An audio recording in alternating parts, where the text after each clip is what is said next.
Hi friends, अरे सुनो, तुम्हें किताबें पढ़ना पसंद है? मतलब तुम बुक लवर हो क्या, या फिर कभी कभी टाइम पास के लिए कुछ पढ़ लेते हो? वैसे बुक लवर हो या ना हो, एक बात तो पक्की है, हम सब दिन में कुछ न कुछ पढ़ते ही हैं, है ना? तो एक काम करो, महाराष्ट्र के भिलार गांव का एक ट्रिप प्लान करो। सुना है ना, भिलार इंडिया का पहला बुक विलेज। भिलार महाराष्ट्र के सतारा जिले का एक छोटा सा गांव है और इसका लोकेशन एकदम परफेक्ट पंचगनी और महाबलेश्वर के बीच में बसा हुआ। पहले ये गांव स्ट्रॉबेरी की खेती के लिए फेमस था, लेकिन अब ये बुक्स के लिए जाना जाता है। 2017 में महाराष्ट्र सरकार ने इसे आधिकारिक तौर पर पुस्तकांचे गांव यानी बुक्स का गांव घोषित किया और ये आइडिया लाया था राज्य मराठी विकास संस्था और शिक्षा मंत्री विनोद तावड़े ने। एकदम यूनिक कॉन्सेप्ट है ना? अब सुनो,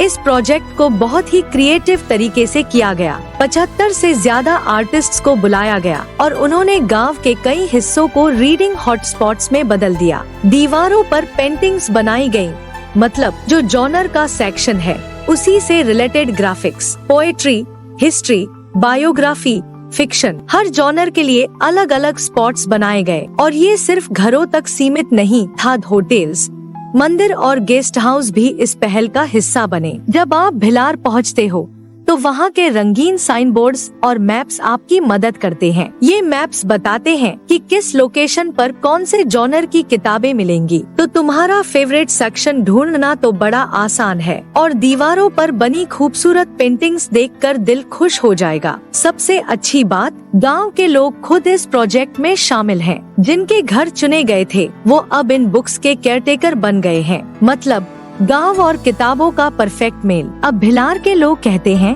कि ये उनके गांव में टूरिस्ट्स के लिए कुछ नया लेकर आया है। मतलब नॉर्मल साइट सीइंग तो सब करते हैं, पर यहाँ का एक्सपीरियंस एकदम हटके है। और हाँ, यहाँ की कई किताबें रेयर हैं, इसलिए कई लोग यहाँ रिसर्च या पढ़ाई के लिए भी आते हैं। तो दोस्तों, अगर आप बुक लवर हो या बस कुछ नया एक्सपीरियंस करना चाहते हो तो भिलार जरूर जाओ। यकीन मानो, ये ट्रिप यादगार बनेगी। और तब तक पढ़ाई मत छोड़ो, चाहे एक छोटी सी कहानी हो या कोई मोटा नॉवेल। Happy reading. और हाँ, भिलार का प्लान बनाकर मुझे बताना, ठीक है? बाय।